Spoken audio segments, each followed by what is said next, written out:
ભરૂચ અને અંકલેશ્વર શહેર સહિત જિલ્લામાં 10 દિવસનું આતિથ્ય મળ્યા બાદ ગુરુવારે ચુસ્ત પોલીસ બંદોબસ્તમાં 7 કૃત્રિમ કુંડમાં શ્રીજીની પ્રતિમાઓના વિસર્જન કરવામાં આવ્યા। આજે અનંત ચૌદશના રોજ ભરૂચ જિલ્લામાં ગણેશ ભક્તોએ વાજતે ગાજતે વિઘ્નહર્તાને અગલે બરસતું જલ્દી આના કોલ સાથે વિદાય આપી હતી।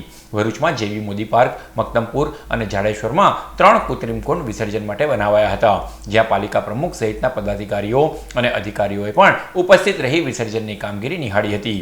અંકલેશ્વરમાં પાલિકા દ્વારા 4 કૃત્રિમ કુંડ બનાવવામાં આવ્યા હતા, જ્યારે નોટિફાઈડ એરિયા ડીપીએમસી દ્વારા અંકલેશ્વરમાં 1 કૃત્રિમ જળાશય વિસર્જન માટે તૈયાર કરાયું છે। ભરૂચ અને અંકલેશ્વરના 7 કૃત્રિમ કુંડોમાં શ્રીજીની પ્રતિમાઓનું નિર્વિઘ્ને વિસર્જન પાર પડાયું હતું, જ્યારે નર્મદા નદીમાં ભરૂચ નીલકંઠેશ્વર નર્મદા કિનારે અને ગોલ્ડન બ્રિજ ખાતે મૂર્તિ વિસર્જન માટે પ્રતિબંધ મૂકવામાં આવ્યો હતો, જેને લઈ ચુસ્ત પોલીસ બંદોબસ્ત ગોઠવી દેવામાં આવ્યો હતો। તો 9 ફૂટથી મોટી ગણેશ મૂર્તિઓનું ભાડભૂતમાં ક્રેનની મદદ વડે વિસર્જનની વ્યવસ્થા ઊભી કરવામાં આવી હતી।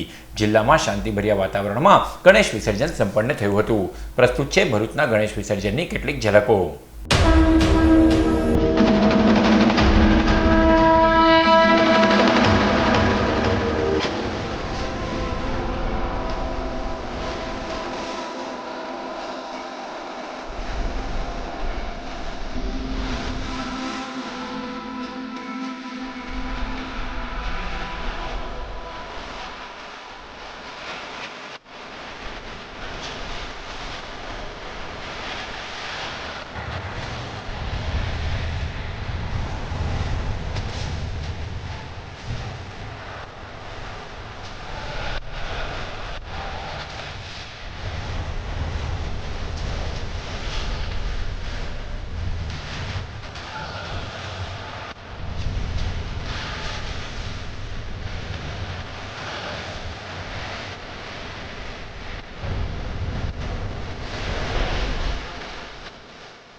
ये बाप्पा ये या भक्तांना दर्शन द्यायला ये।